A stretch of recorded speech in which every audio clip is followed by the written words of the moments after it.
All right, everyone, class is about to start. Take your seats. 1, 2, 3, 4. Welcome to UGC 101, the podcast about all things user-generated content.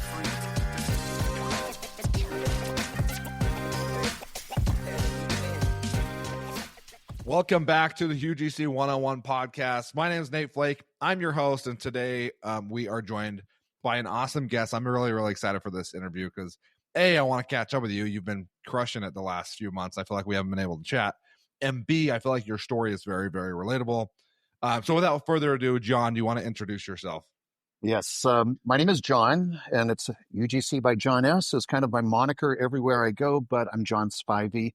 And like Nate, who's been at it a long time, but just recently a full-time UGC creator, I jumped into, I'm a full-time UGC creator with much less time under my belt. So it's been a crazy, crazy journey. So I'm kind of excited. I haven't really told too many people this story, and it's kind of fun doing it in a public setting like this. Yeah, I'm stoked. I've only got snippets of it. So I guess let me kind of tell the audience how I know you, right? So like John mentioned, I recently worked for a big tech company, was there for almost 3 years, 12 years before that in tech, right? So I this sounds crazy to say, July 1st quit my career in tech after 15 years, and I'm going full-time content creator. Sounds insane to say.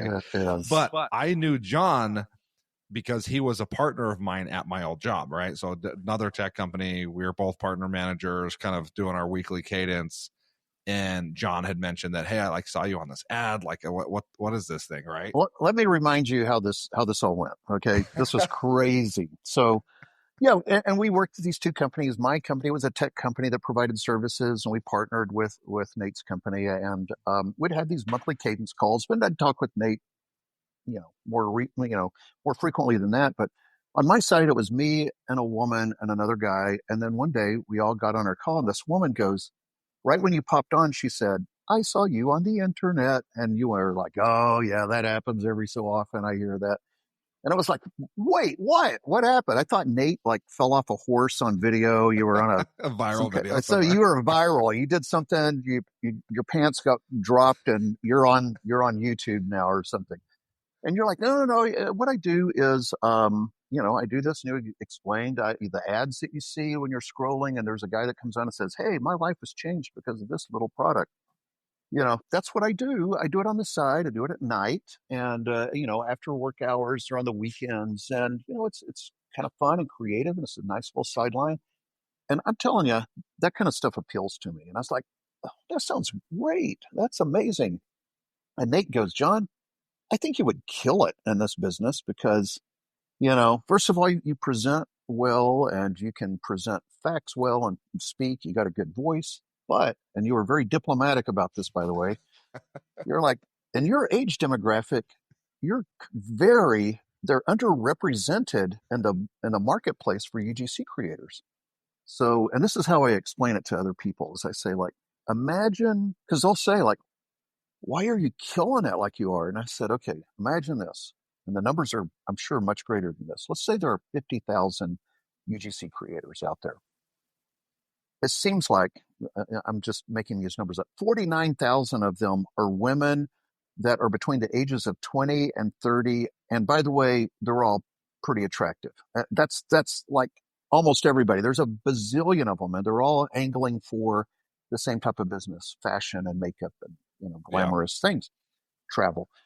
But, there's of that 1,000 remaining, it's about half of them are dudes. And by the way, of that, 1% of them are guys my age, 50 and over, Yeah. And you're like, dude, you will not, you literally said you wouldn't have a spare minute. You would just have people banging your door down all day. And I was like, okay, well, let's talk about this more. And you said, okay, let's meet for lunch tomorrow. So we had a Zoom call the next day.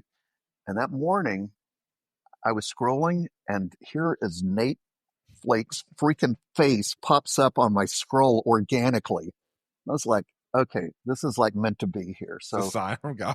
We talked about it at lunch, and it was like, okay, I think I might just do this. I think it sounds fun. So that's what started it. And you were like, oh yeah, by the way, hey, I'm not trying to sell you something, but I do have a course for sale, and it's about how I use Fiverr, which I'd heard of.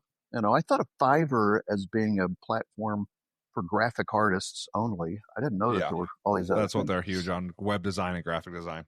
And it's really a course on like how to use Fiverr and how to create content that sells well on Fiverr. And I was like, okay, so that's the genesis of how I even learned. I never even knew that it was a thing before we chatted. So yeah. So walk me through. So you start UGC, right? And then walk me through like the next month. Like you get to go through the course. You went through the course really quickly, got listed on Fiverr within a couple weeks. yeah.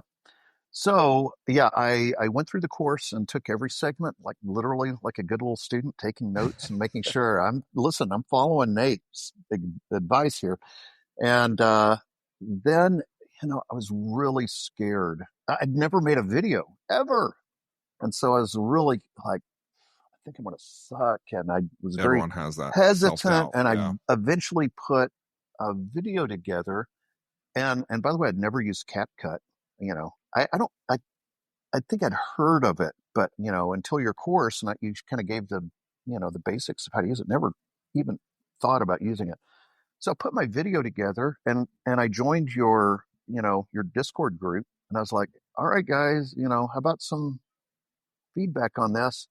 And it was generally positive. It's like, oh yeah, you presented pretty well. And this, you're, that's funny.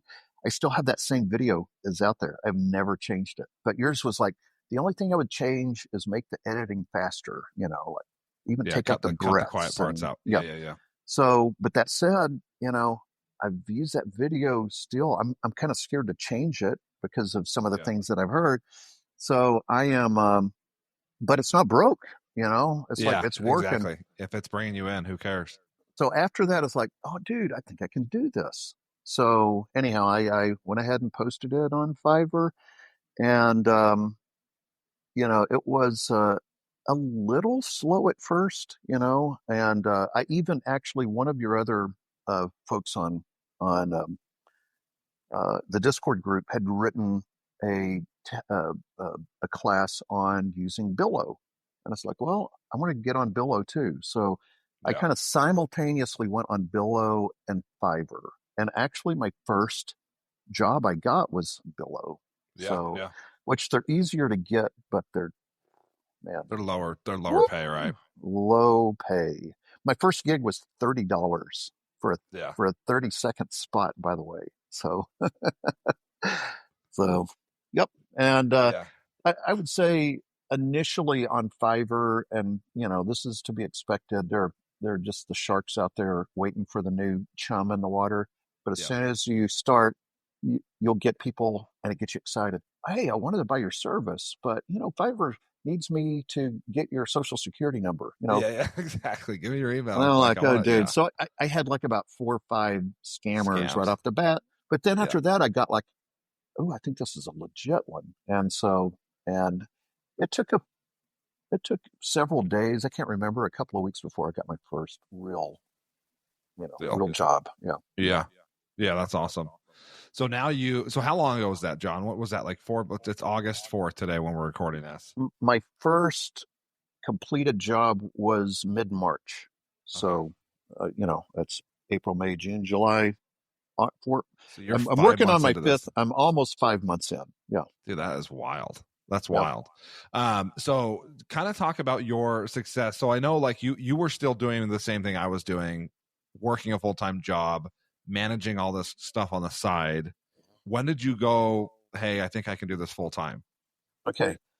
So, I mean, just being completely transparent. And by the way, I've signed a non-disparagement agreement on things. So I'll just say I was working for this company, and now I'm no longer working for them. And I think that they're all wonderful people. It's honestly true. Love them all. But I'll just say, I was already like ramped up to the part where it looked like I could start making real big boy money at this. Busy, yeah. And then I'll just say circumstances. prompted me to make it my full-time gig. But at that point, I was like getting real close to making the same amount of money I was in my corporate job. Yeah. Yeah. But, now, nobody's matching my 401k, Yep. Yep. and, insurance. I gotta get my own insurance and all of All that. that. Yeah. But that said, it was just a few months in, and it was like, all right, you know what?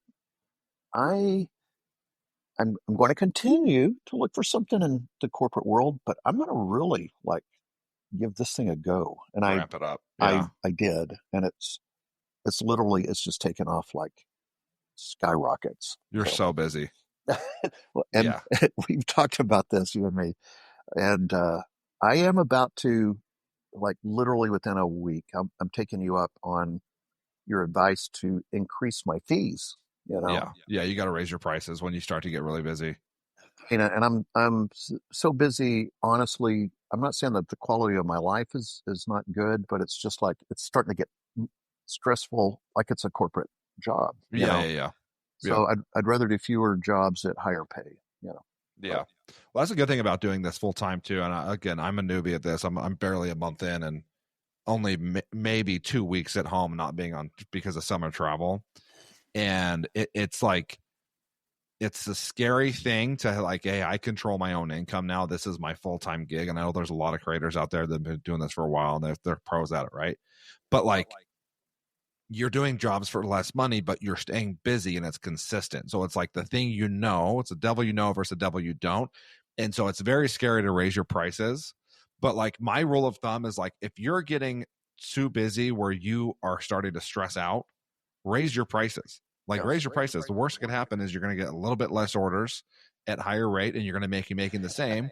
But what's likely to happen, and what's happened with me about 4 times already, is when you raise your prices, the demand increases too, and you're going to be just as busy. And then you wait a couple months and you raise them again, and you raise them again to where you really start to make more money than you made at your corporate job. You know what I'm saying? And you have the freedom to do, like, tomorrow I'm taking we're going to a water park. It's a random Tuesday. And so does that mean it's like life is great and easy? No, I'm busting my ass today to do all the videos today so I can just chill tomorrow. Right. Yeah.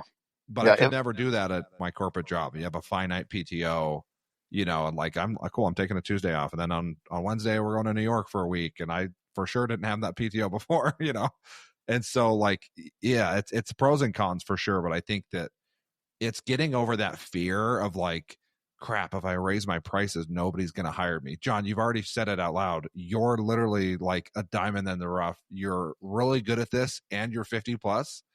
And if you guys, this is a mostly audio podcast, there's going to be some snippets. John's shredded too. John is in way better shape than me, and he's over 50.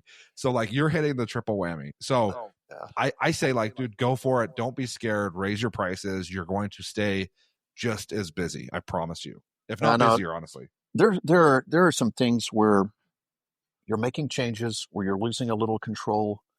And that's one of them. And I trust you. And by the way, here's what happens all the time. When I talk with you about something and you go, hey, if you just do this thing, it'll get better. And then I'd like fight it. And then I do that thing and then it gets better. I mean, it's like, okay, so I am going to do it. And, and another thing, and this is something I don't know if you do, I'd like to ask your idea on it. And I don't know that we've talked about this. I think I've thrown it out there in the Discord group, but, at a certain level, I think it may just be at level 1 or level 2 that in Fiverr, they give you an AI virtual assistant. Yeah. And I am scared to death that thing is going to not say the right thing, or, give somebody wrong information, or not address somebody in the way I would. Because I sell. Whenever I get something on Fiverr, I'm going like, oh, I'm your guy for this, and here's why. Oh yeah. You got that sales background too, and so it helps. I haven't used it, to be honest, because of the same thing. I don't like relinquishing control, but I will say, being devil's advocate, I have heard a couple creators that helped me get into this, and they are using it, and apparently it's been great for them. Like, it's the conversion rate, because it comes across as like, hey, I'm John's AI assistant Deborah, or I don't know, just naming a random name. Matilda right? is mine. Yeah, Matilda, and then like you can go through and basically train it to pass over the deal to you at a certain point. Maybe it's like, hey, I just need these 2 pieces of information. What's your budget? How long does the video need to be?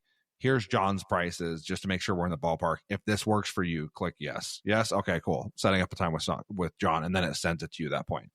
I don't know how. Again, you're also.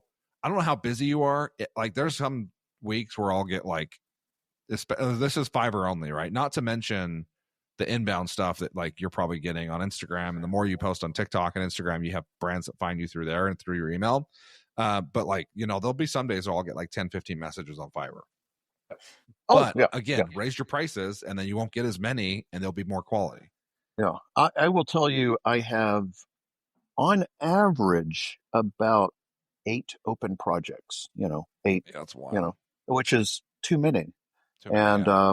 So, and every day I need to do, basically my day is just chock full of videos.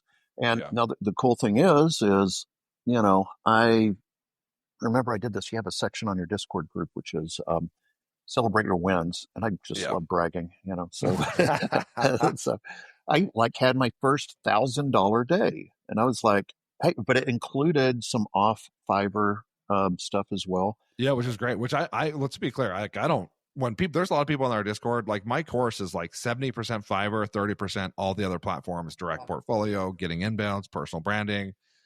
I don't discriminate. Like, Fiverr's going to hit for some people, and for others it's not. There's a girl in our Discord that I'm actually interviewing her in a few weeks. Her name's Kristen.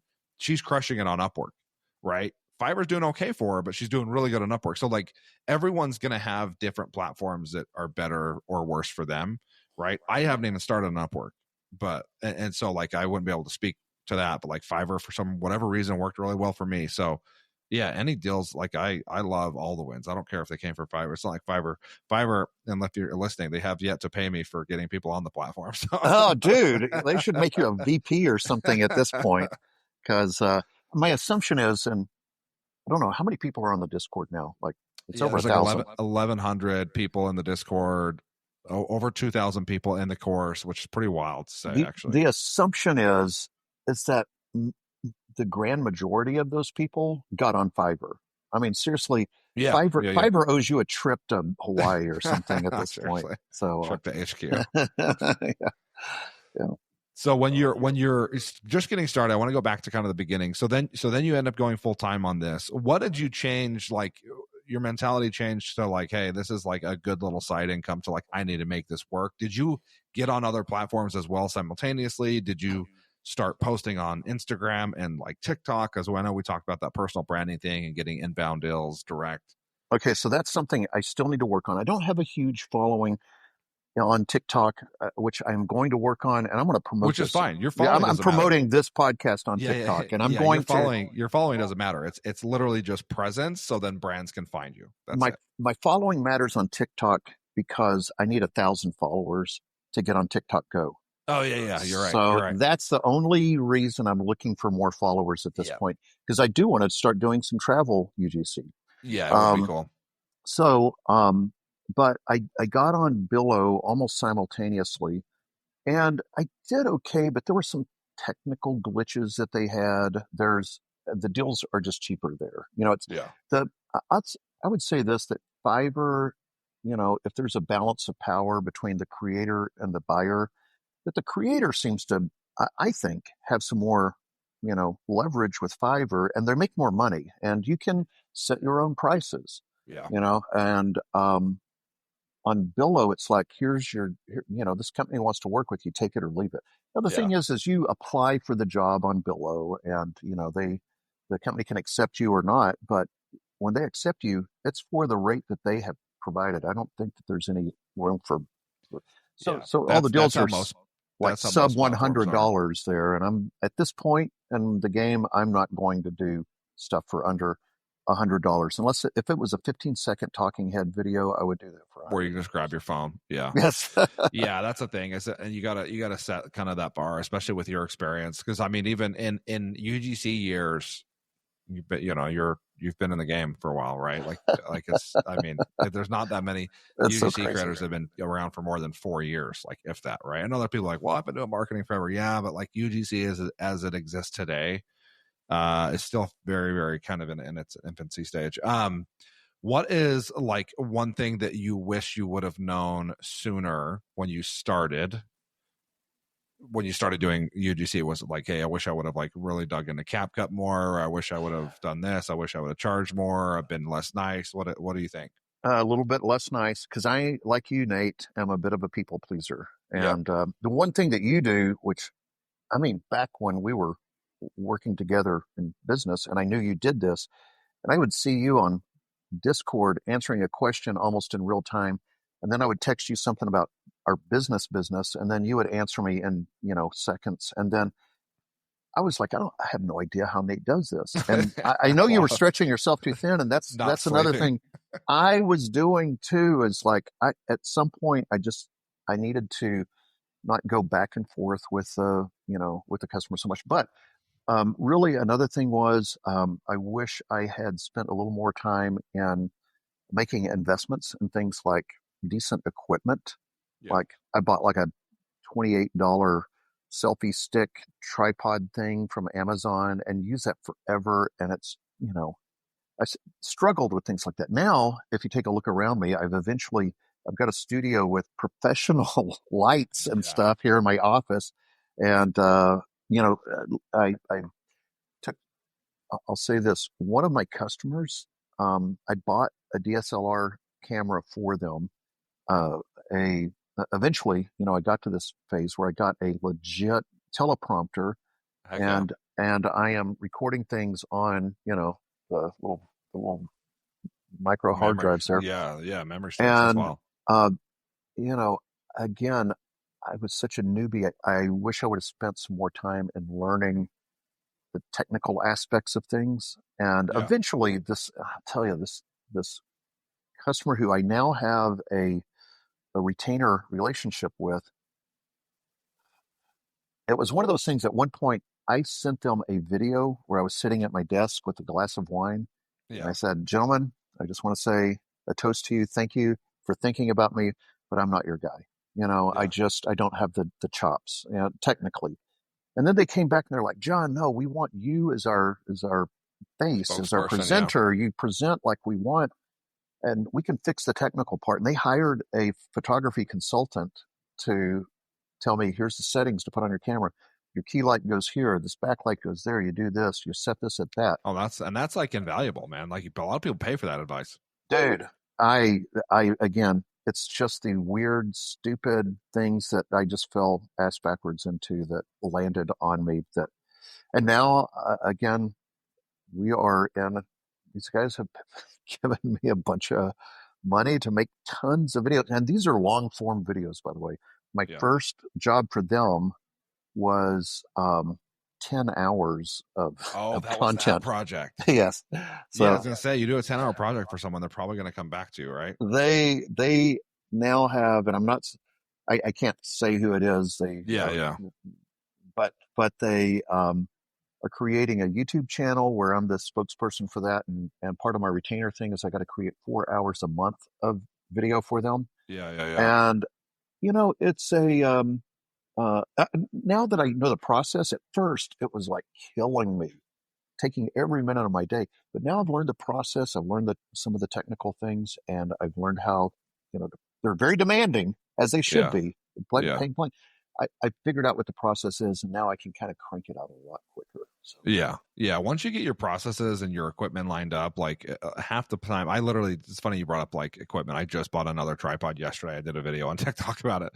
3 versions of the same freaking Craft Geek tripod, and each version gets a little bit better, right? But I mostly bought that third one so then I can have one up upstairs in my loft, and then I have one in my car, because how many times have you driven to a location, you're like, oh, I forgot my tripod. Great so I idea. have one that just lives in my glove box.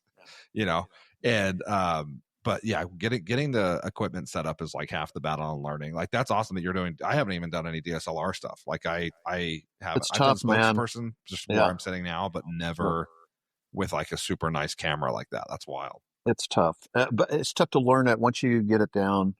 It's cool. The files are ginormous, and Yeah. that's another thing. Is like I didn't know how to deal with the files.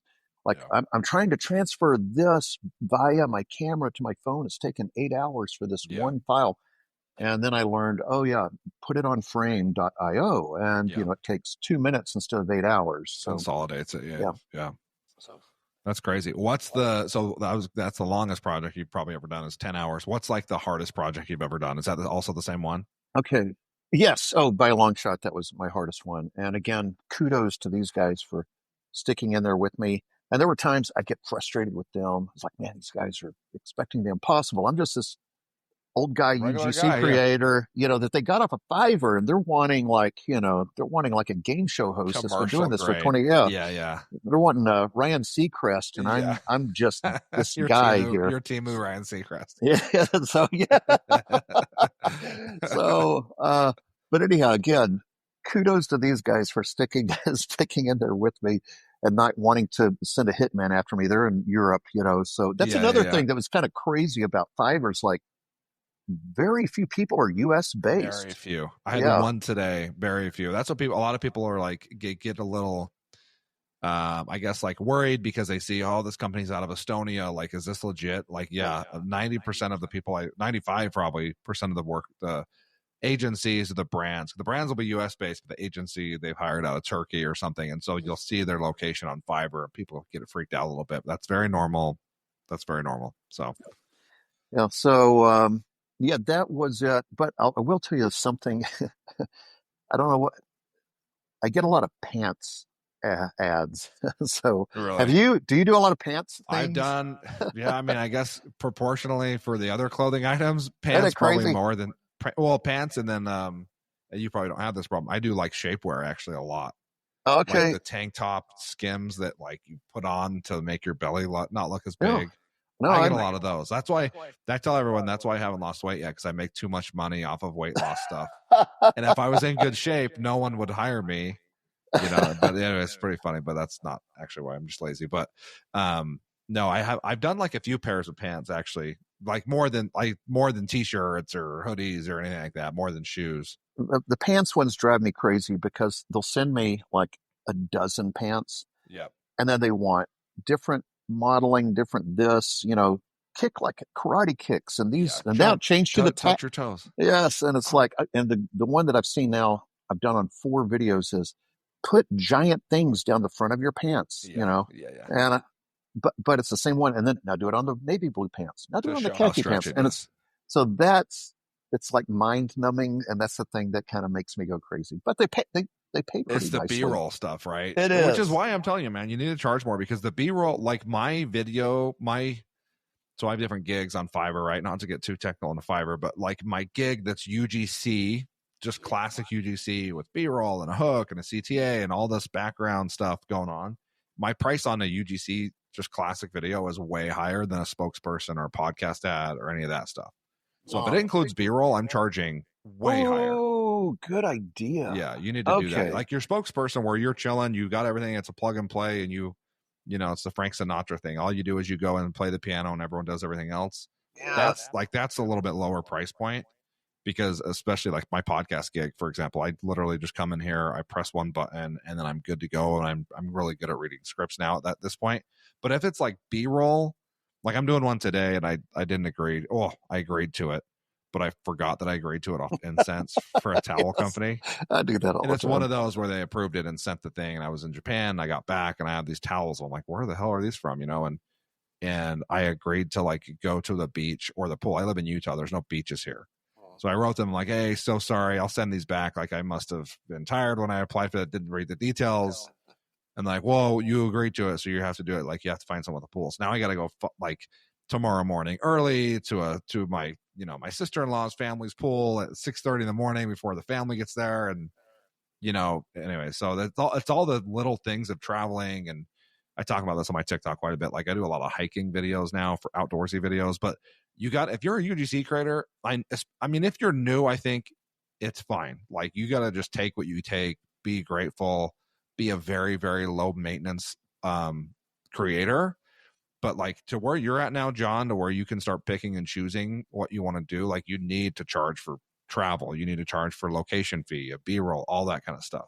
There were things that you told me about that I wasn't doing. I am now, which is, and I just did it for the first time, which is I'm charging for extended usage. Like I was just basically just saying perpetual usage. Yeah, fine. That's whatever. Yeah, you know, that's it's cool for them. It's not cool for me. I mean, that's another way to make money. There's a ton of things that I should be doing.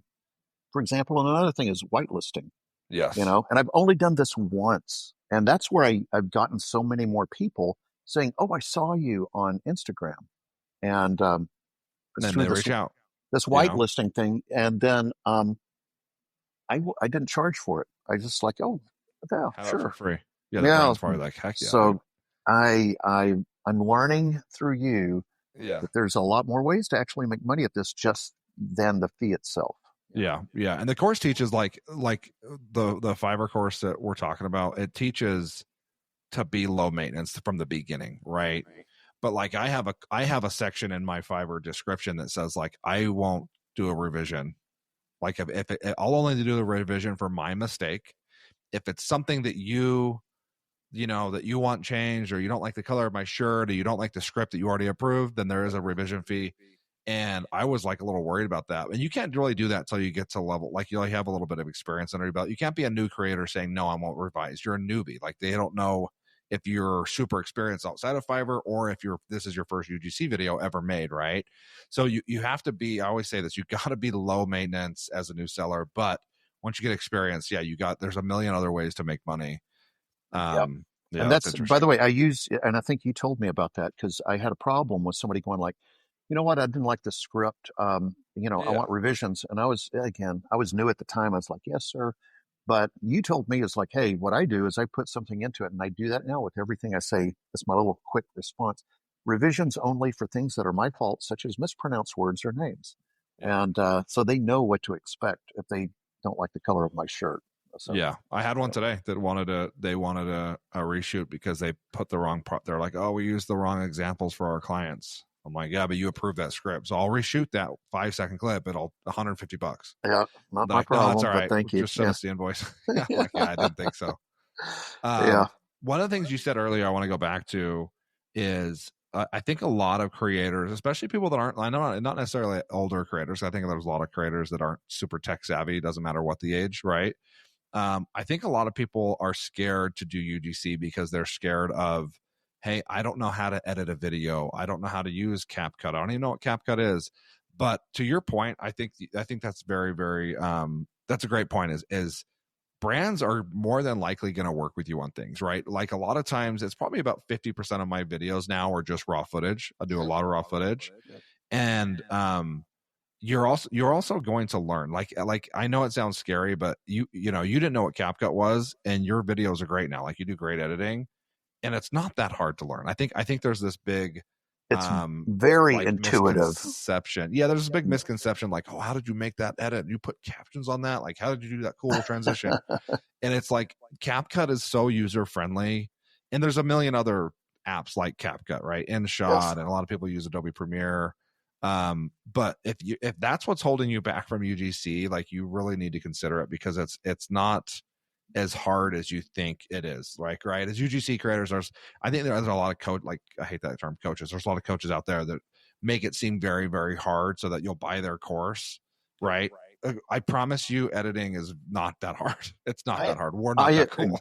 Agree. And it's like, to the point of those guys that I'm on the retainer with them now, is that they were like, look, we like your presentation style, and not the and not the fact that you know how to edit things. And I'm telling you, you can learn how to do CapCut, but you can't as easily learn to have charisma, or how to present something. And I see it all the time, that there are people on Fiverr, really flashy videos, but they are bland when they are talking about a product. And I wouldn't hire those people. Yeah, you can definitely teach editing, or any company can edit a video. But to your point, like having on-screen confidence is very, very hard to teach, it's not saying it's not doable, right? If you're an introvert, I'm actually shocked, dude. I got some friends that do this that I would never think in a million years would ever want to do it, A, and B, get hired. And they're able to just flip a switch from like they're kind of mundane to like very charismatic when they get I love on that. Yeah. camera. And I'm like, it's pretty, I think that's very underrated, is like the ability to like really portray energy and things like that in your videos. And I again, and I didn't want that to sound very exclusionary, because you can learn to present, but I'm just saying that if you have more of a natural ability, or like me and you've been given presentations for decades in business, then you've got a leg up on somebody who is more introverted and is a project-based worker their whole life. So some of the best creators I know are teachers, actually. My daughter is a teacher, and she is getting into UGC, and we've done some things together. Oh, heck yeah. Granted, she's a theater teacher and majored in theater and acting. So we've done some things, and we're like, we should have a sitcom. We're so wasting our time here doing this car talk back and forth.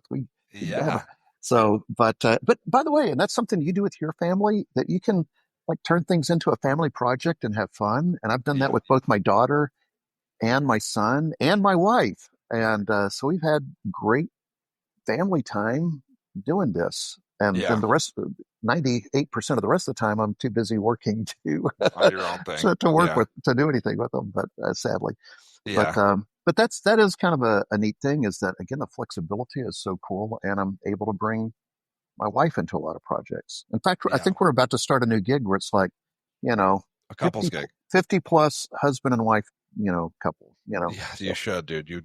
There's not that many out there on Fiverr. I don't think there's hardly any, actually. There's plenty of younger ones, your age, and there's a ton of them. But I think that's a good niche. And that's the thing. I would say, like, look for your niche on Fiverr or whatever platform you're on.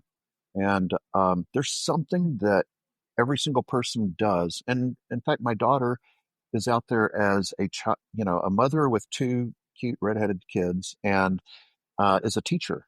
And so that's kind of her angle. Everybody has an angle in there somehow. So a lot of times too, like you brought up like presentation skills and stuff. It's actually interesting. A lot of times, like, brands are looking for a specific look, a specific like voice. So 90% of the battle is already done by the time they find your Fiverr gig, right? So I think some people are like, oh, I would never get hired. Like, I promise you, there are brands looking for every age, size, shape, like, does not matter. Like, there's people in our Discord that are from all parts of the US, from outside the US, that are getting hired by brands. So I think a lot of people, I always say this, they're like, oh, it's so saturated. No, it's not even close to saturated. With how many jobs I'm turning down, you guys, it's not saturated. Yeah. And it's crazy that I am turning down jobs now, and it's also interesting. It's like you say, even this is something, and this is something I feel like I could do way into my retirement years, if, and I trust that there will be mechanisms of some sort in place that keeps AI out of the mix for at least several years. I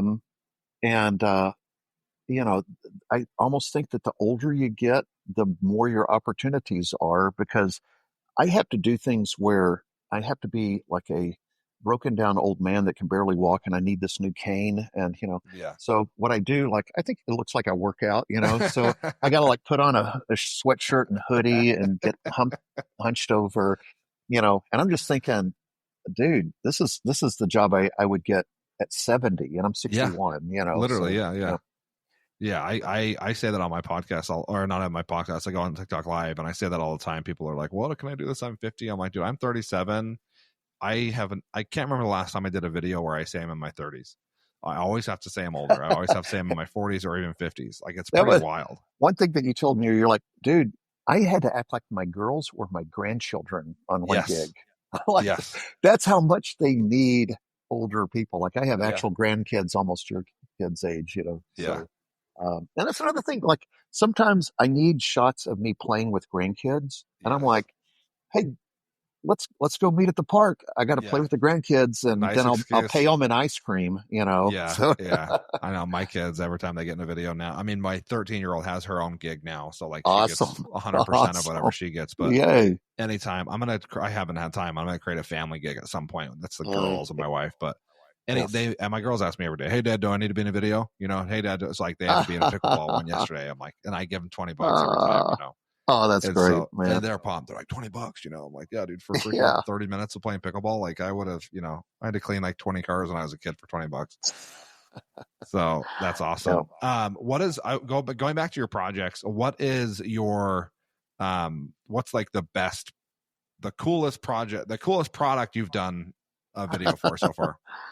Okay, now as a product goes, and I get so as an older dude who is in a relatively good shape, I get a lot of workout and supplement videos like crazy, and those are, I mean, one after another. Stuff.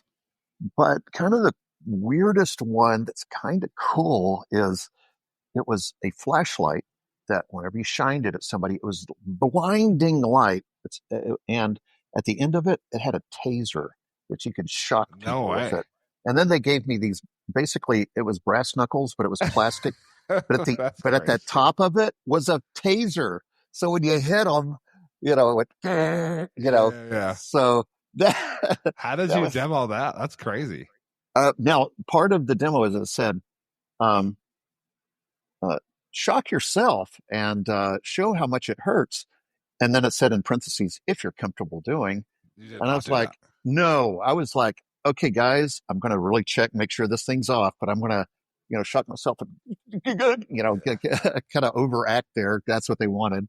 And so, yeah, but that was some of the things. And it was like, I had to do a bunch of B-roll shots showing the sparks, So, but that was it. And it was like, my daughter is going to college, and I have a lot of fears about her walking across empty parking lots. So I got her this flashlight. That's that's kind of a cool thing, actually. I might actually. It's not bad. It's kind of a cool thing. Yeah. So yeah, it's a cool product. I'd say that was probably, the one I'm getting. And again, it's because I've got to play the role of an 80-year-old, but I'm getting 2 wheelchairs sent to me right now to do 2 wheelchair gigs, which I have. Dude, those are expensive. They are. And I have in-laws that are in need of it. So, that's kind of the cool thing. The one thing is I have now got a garage and closet almost full of stuff. I just am so bad about giving away or donating things. Yeah. But you get stuff for free. Some of it's like I've got seriously maybe 10 pairs of shoes that I wear. So yeah, you don't have to. It's like you got to take that in the cost of living, right? Like there's a lot of stuff you don't have to buy anymore. Yep. Right. I'm bad at don't. I put a poll on TikTok once about like how often do you guys donate, or Instagram or something, about how often people are getting rid of the product, and the consensus seemed to be across all the responses like 2 months is like pretty standard, like because the brand may come back with you, and then after 2 months you either donate it, sell it, or use it. I don't know. I haven't used a lot of stuff because I'm scared they're going to want to take a video of it. One of the few times was a phone holder that clips on, that suction cups onto your windshield. And I had a couple of those, and my son thought it was cool, so I gave it to him. And of course, 1 month later, they're like, hey, we want to shoot some more videos with that thing. I was like, hold on, I got to get it back for my son. And then they just went silent because they wanted it done like that. Yeah, they wanted it yesterday. Yeah, I had that same thing. So if you're listening to this and you're a new UGC creator, or not new and you're just a regular, you've been doing it for a while, one piece of advice would be always, at least for, I say the 2 months, I mean, everyone's going to have a different opinion. But one thing I didn't do until recently is, because of this experience, is always keep the box that it comes in. Because a lot of, like, I did a pair of shoes, right? Yes. I did 3 or 4 videos for these guys. And then a month went by and they're like, hey, can we do another video? I'm like, yeah, sweet. They're like, okay, so it's going to be like an unboxing. And like, luckily I hadn't worn the shoes, so they were still like brand new. But I had gotten rid of the box. I'm like, oh, I didn't know you were going to want that. So I got that dumb rookie mistake on my part. But now I always keep the box and the packaging that comes with it, usually for the 2 month mark. And then after the 2 month mark, if they come back and say, hey, the box, hey, no, it's been 2 months, you can send me a new pair if you want, right? Most of the time they don't care. They'll send you a new pair anyways. And you get another free pair of shoes, which is kind of nice, right? So that's good advice. So what are you, so as far as advice for new new creators, now you're almost 6 months into this thing, you're a full-time creator, what would be some advice you'd give people like just starting out? Oh, well, I would say it depends. If you're going to do this for a long time as your side gig, that's one thing. If your goal is to eventually do this full time, which Yeah. it's definitely, it's a possibility to do this, is to treat it like a business. And at first I was kind of treating it more like a fun little hobby. It's like I said at one point, I went like, oh dude, this is now my business, Yeah. and so I got an EIN. I got QuickBooks Online, and ironically, Nate knows why that's ironic. Right. Yeah. And then I started doing things like some project management things. Like I got 2 whiteboards that I put in the wall outside my office, and I taped it off into 10 different rows with different columns that says like, here's the platform I got it from, an F, a B, or a D for Fiverr, Billo, or Direct. There you go. Here's the name of the person who bought it from me. Here's the product. Here's what the project is. Here is when it's due, and then here's how much it pays. And so at the beginning of the day, I can kind of go through and go, I'm going to do this one first, this one second, this one third, based on how much it is and how quick it's due. And then on the other wall, this is something I am so glad. I think my wife came up with this idea. I have another whiteboard that talks about all the people who are sending me products. Yes, because such a good idea. Because I would like talk to somebody and they say, yeah, we're going to send you these pants. And then it would be a month later, these pants show up from China. Yeah. And I'd be like, oh my gosh, I don't know who this is. And calling through your Fiverr so messages. I've complained to them so many times about how bad their searching is within the inbox. I'm like, make it better so then I can type in pants, or I can type in the brand name, Yes. So and it'll pop up. It's so bad that I literally bought a whiteboard to keep track of that sort of thing. So and then whenever it shows up, I erase it. And then here's another thing I would say for new people, especially on Fiverr. Oh boy. So there's a thing called a success score that it can literally make you money, and the fact that it helps you become different levels, level 1, level 2, Fiverr choice or whatever the big, what are you? You're like, what is it called? Vetted Pro? Top rated. So there's top rated, and then there's also Fiverr Vetted Pro, which by the way, you should apply for that. I should. Now, the one thing is the top rated you can't apply for, but the Vetted Pro you can. I think I will then. For some reason you'll get accepted in 3 seconds. Okay. There's not that many Vetted Pros that are in your age demo. Oh, okay. Okay, that's good but then to know. Just be warned. However busy you think you are now, your impression's about 20x. I'm not exaggerating. I'm telling you, my rates are going up, and I won't care that much. So, but that success score was keeping me from advancing because my success score was a 7 for a while. Yep.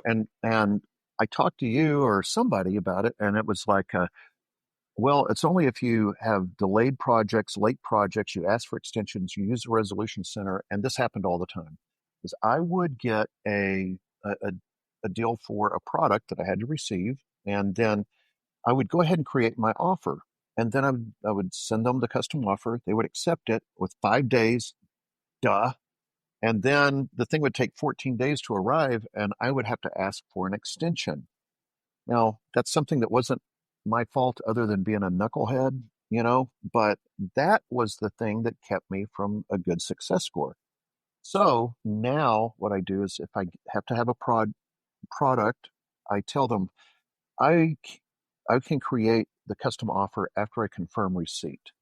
Now, 75% of the time, they're fine with that. But 25% they go, no, we need it for some kind of internal, Yeah, process. We have to have it on the books, This is our SOP, which I'm fine. I'll just say, look, by the way, if Fiverr's listening, I don't know if this is cool to do or not. What I'll do is I'll say, look, if I get it in time, I'll make a video. If I don't, what I'll do, I'm telling you right now, this is what happens, is I will make a video that says, hey guys, John Spivey here. I'm looking forward to making your video. Haven't received your product yet. As soon as I do, I'm going to make you the best video you ever saw. thanks. Yeah. And I'll let you know whenever I get that. And then I send them that video. Now, as far as Fiverr's concerned, I sent them a video, Yep. Yep. You're So, delivered. so I've delivered it. So those are So then the you just things that send I the would do. next one like in the messages. Yes, I put it on a Google Drive and then I send them a link to, Oh, that's smart. Yeah. a Google Drive. What I usually do, like if they don't agree to let me, I mean, like you said, most of the ones do, I will just say, that's fine. I just need your ETA on delivery. And then I'm going to add that to my dates. And then I'm going to even add 3 or 4 days for inevitable shipping delays. Yes. So then I'll throw like a 30-day date on there and I'll say, but as soon as I get it, I'll let you know. And I will do it within 3 days of receiving or 5 days of receiving, whatever your day is. And every single person's been cool with that. I haven't had anyone balk at that. Yeah, and that's probably, the route that I'll go, and I've done that too, and I've so yeah. Yeah, that's great. So what's this? I know we've been going for a while, so this is probably going to be the last question for you, John. What is the hardest part of UGC in your mind? The hardest thing? For me, it is, it's simply the scheduling, and I really ultimately, I know I've been in business for decades and I've done businessman stuff, but honestly, project work is hard for me. So managing things like a project manager is the hardest part for me. And also, I will look at a brief and I see all the fun parts that I like, and then I skip all the details that come back in a revision request later. So I would say paying very close attention to the briefs. And I'll be like, man, I made the best video. And then they came back and they'll say, no, if you look, it was supposed to be horizontal orientation, something like that. So I would just say, that's my tough thing.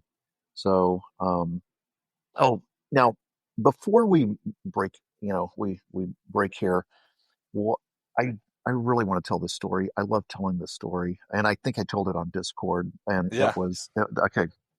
So whenever I started this, right after our second conversation, and I was like, I think I want to give this a try. Yeah. Now the thing is I'm a bit of a ham. I like to be up on stage. I don't mind people looking at me.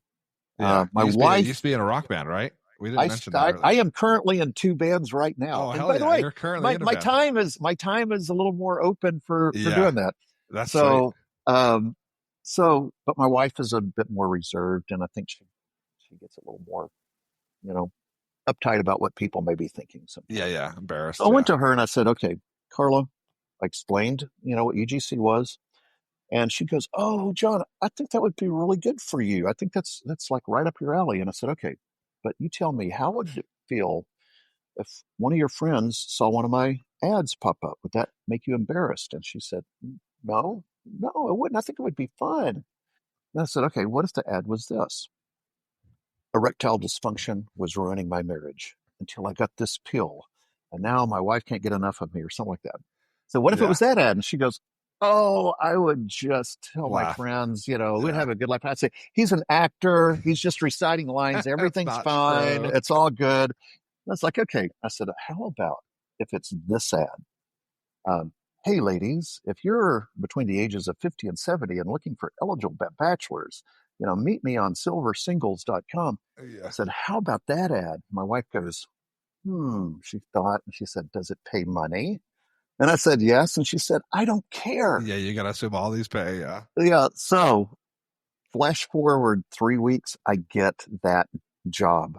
And it was literally for senior women, and I literally had to act like the eye candy. I was the clickbait for 70-year-old lonely women, sadly. Unreal. So, but I told Carl, I was like, I got that job, but one of the B-roll shots was me. I had flowers that were up against the camera, and then I gave them to my wife. Came into the picture, and then she accepted the flowers, and so she was okay with that because she got to be there. Yeah, she was the one that she was the one that found you. How awesome is that? So anyhow, I thought that's a hilarious story. That things that you think are going to be super embarrassing, you end up going like, this is kind of cool. It's a lot of fun. It's creative. I'm doing my first underwear gig here in a minute. So Dude, it's wild. So quite crazy. I got an underwear gig too. And I told him, like, dude, I'm not doing full body shots, just so you know, unless you guys can put some CGI on there. They're like, yeah, that's fine. We'll do, it was pretty funny. I do the same thing. I haven't done one of those. One of the communities I'm in, her name is Tran. She's awesome. I've interviewed her here.